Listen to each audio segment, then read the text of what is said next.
Maybe the officials missed it in the game, and then when they had to... So when a player makes illegal contact, it's called a personal foul, which means this would be. So that would, yeah, that's a personal foul. No, there is no foul. You know, see how? It's because that's why. But when a player makes unnecessary illegal contact, then it's called a flagrant one foul, which means this would be. Let's see, that's unnecessary. Yep, that's a flagrant one foul. No! What would you think? The player made normal illegal contact, which means it's just a personal foul. See what I mean? The player was just trying to get into a defensive position and accidentally made contact with the other player. That's why.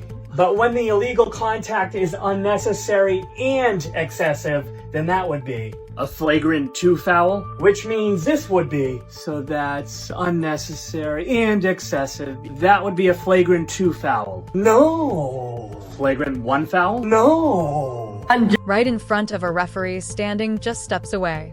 A fist landed square on Caitlin Clark's throat and nothing happened. No whistle, no stoppage, just silence from the one person paid to catch exactly this.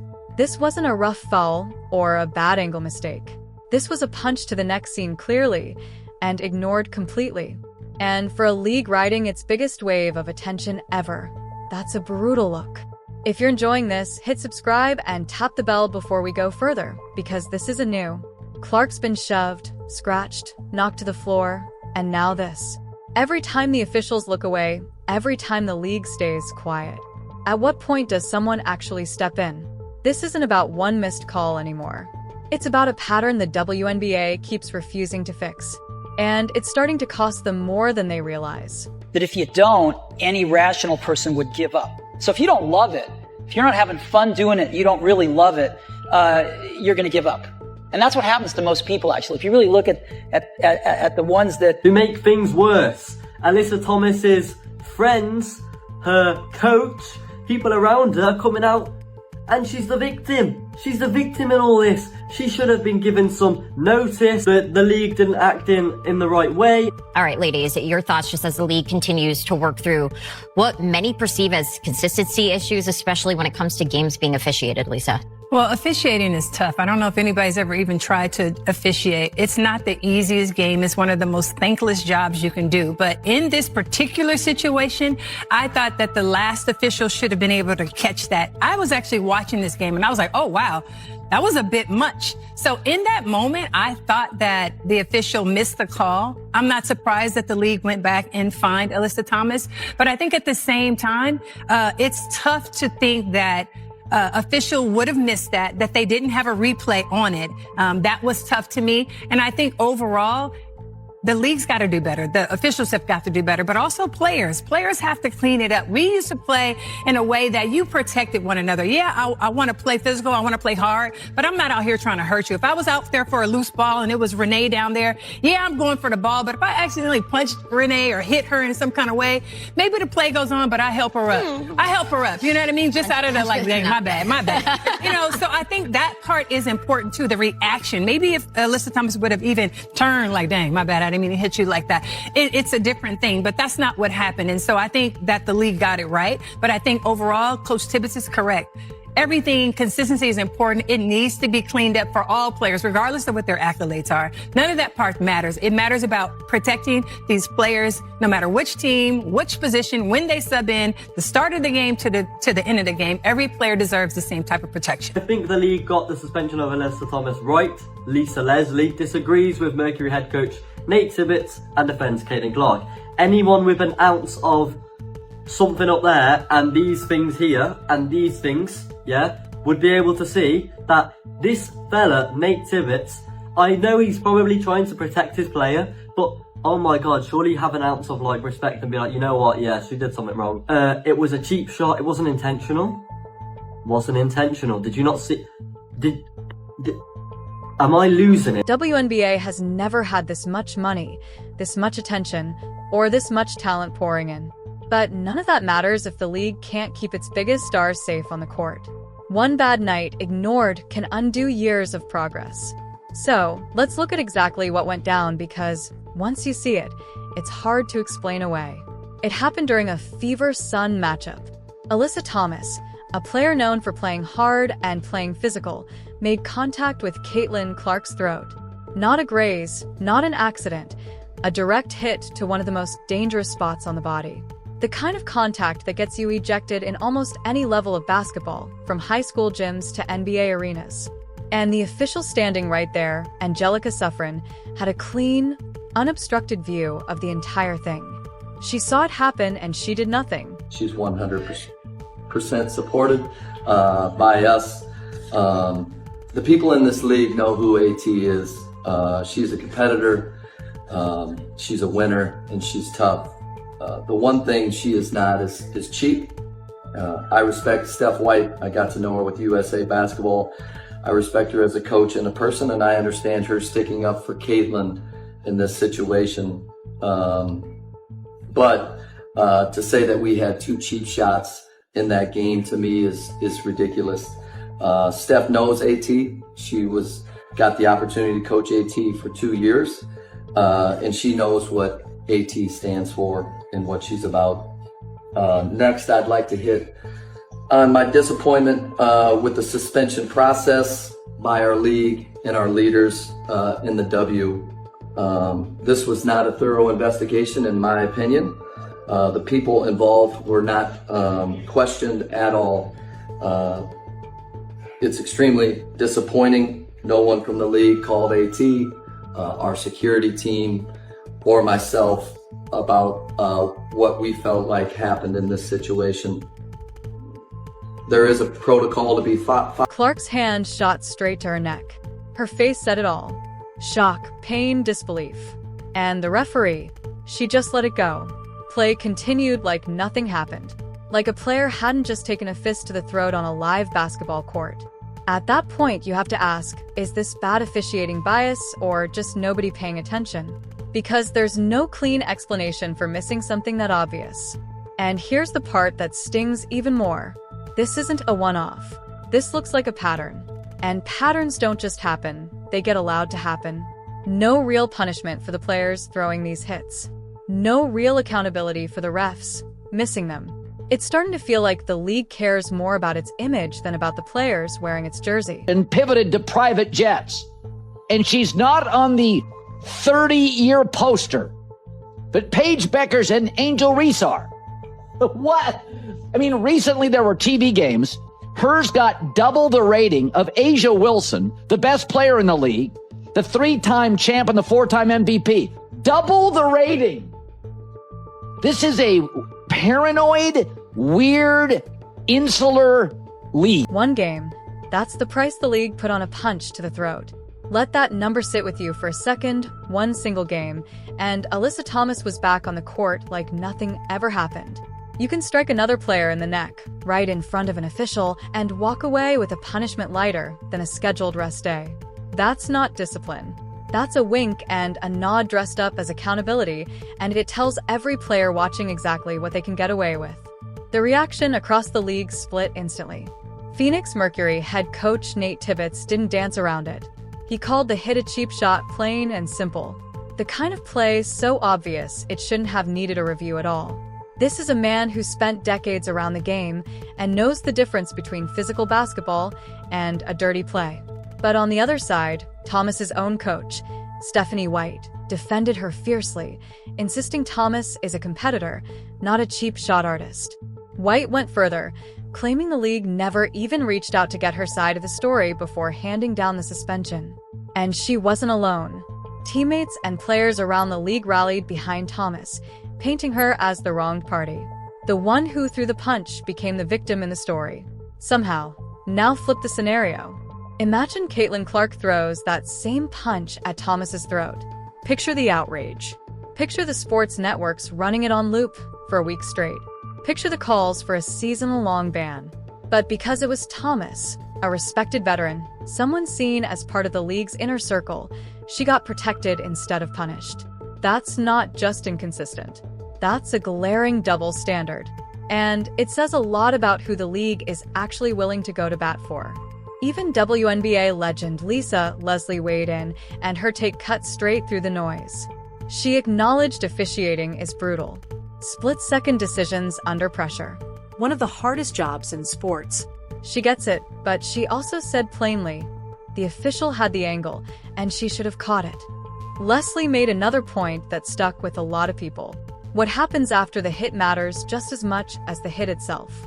If Thomas had turned around, checked on Clark, even just mouthed, "My bad," this whole story plays out differently. A little remorse changes everything. Instead, there was nothing, no concern, no acknowledgement, just a punch and the game rolling on like it never occurred.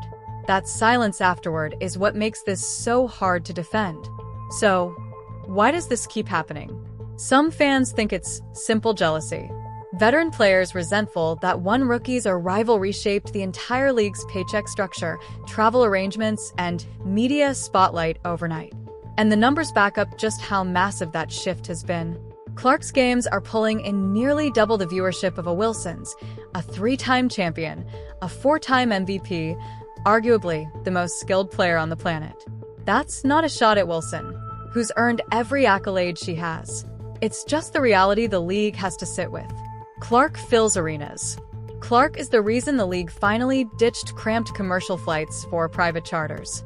A change that benefits literally every player in the WNBA. She rewired the league's entire financial engine practically by herself. And what has that gotten her? Cheap shots, missed calls, a one-aim slap on the wrist for the player who hit her. And then, to top it off, a poster that doesn't even have her face on it. Let's talk about that poster because, honestly, it might be the most telling moment of all. The league released an anniversary poster to celebrate 30 years of the WNBA. A moment that should have been about pride and history. Caitlin Clark wasn't on it. Meanwhile, Paige Buers, someone who hasn't played a single professional minute in the league yet, was included, and Angel Ree, a solid rookie but nowhere close to Clark's level of impact, also made the cut. Sit with that for a second. The player who single-handedly transformed the league's visibility and its bank account got left off a poster celebrating the league's own history. That's either an unbelievable oversight or a deliberate snub. And neither option looks good. Analysts didn't hold back either, calling it proof of a league that's insecure, defensive, and completely out of touch with its own audience. And it's hard to disagree. Leaving your most recognizable star off a milestone celebration isn't a small mistake. It's a message that says, we don't value what you've built here. This pattern isn't isolated to one poster or one missed whistle. Since Clark entered the league, road games had to be moved to bigger venues just to handle the crowds chasing her. Travel arrangements changed league-wide because of her drawing power. She reshaped the infrastructure just by showing up. And the return on that has been cheap shots, weak discipline, and now this poster controversy. Picture the NBA leaving LeBron off an anniversary poster. Picture the NFL snubbing Patrick Mahomes on a milestone campaign.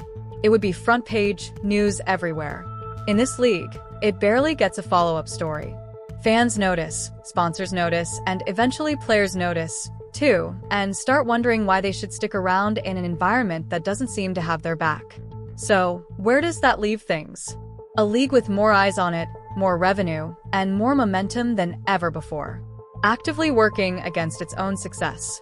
The Thomas incident isn't a standalone story. It's a symptom of a much bigger issue. Officials letting contact slide, and a front office too soft on punishment to actually deter it. The message being sent to every player right now is simple. You can hit Clark. You can hit Sophie Cunningham. You can hit anyone. And the worst outcome is a short break from action. That's not a deterrent. That's a green light, and eventually someone is going to get seriously hurt because of it. Here's what makes the Thomas defense sting even more. Her coach called her a winner. Her teammates called her the victim, and the league rewarded her with a punishment lighter than most fans' lunch breaks. But what about Cunningham? What about every other player who's been shoved, elbowed, or hit with zero consequence for the other side? Where's their defense? Where's the outrage on their behalf? Some players get benefit of the doubt. Others get hit in the throat and watch the referee look away. That imbalance isn't just unfair. It's dangerous because it creates an environment where players start settling things themselves instead of trusting the system to protect them. There used to be an unwritten rule in basketball. You play hard, you play physical, But if you accidentally hurt someone, you check on them. That's basic sportsmanship. That code seems to have vanished. Now players make contact and just keep moving. No acknowledgement, no accountability on the court or off it. Thomas had a real chance to be the bigger person here. She chose silence instead, and the league, by handing out a one-game suspension, essentially confirmed that silence was the right call. There are also rumors swirling, unconfirmed but persistent, that some locker rooms have discussed specifically targeting Clark, sending her a message about what the league is really like. No one's put their name to that claim publicly. But the pattern of hard fouls and questionable contact around her is statistically hard to ignore, and the light punishments only fuel more suspicion. Whether it's jealousy, resentment, or simply a league that doesn't know how to protect its brightest star, the outcome is identical. She keeps getting hit, and nobody's stepping in to stop it. The league is standing at a genuine crossroads right now. It can keep letting this slide, weak suspensions, missed calls, and stars left off their own milestone celebrations. Or it can actually take player safety seriously. Longer suspensions, real accountability for officials who miss calls this obvious, a clear signal that this behavior has consequences. Right now, that signal isn't being sent.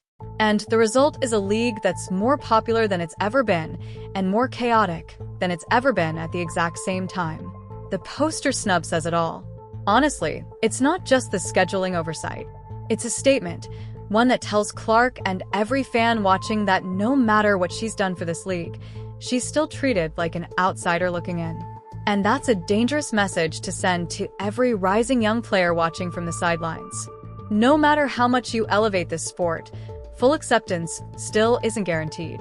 At the core of all this, the Thomas incident, the missed calls, the poster, there's one simple truth. This league doesn't quite know what to do with a talent this big. Instead of embracing it, instead of building around her, the whole organization seems to be flinching from its own success. That's not just short-sighted, that's self-sabotage in real time.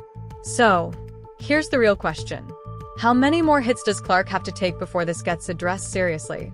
How many more missed calls before officials face real consequences? How many more milestone moments does the league get to botch before it realizes it's alienating the very fans that got it here? If this league genuinely wants to grow, it has to start protecting the players carrying it. Real punishments for real violations, real respect for the stars driving the ratings. Because if those players get tired of the treatment, or worse, get seriously hurt, the fallout won't be a surprise. It'll be exactly what everyone saw coming. The ratings are climbing, the arenas are packed. The attention is bigger than it's ever been. And somehow the league keeps finding ways to get in its own way. That's not bad luck. That's a leadership problem. So, what's it going to take? Are the referees going to start calling what's right in front of them? Is the league finally going to protect the players actually building its future? The answer to that question decides where women's basketball goes from here. The clock is ticking. The fans are watching, and patience is running out fast. If this story frustrated you as much as it should, don't just scroll past it. Drop your thoughts below. Share this with someone who needs to see it, and stick around because this conversation is far from over.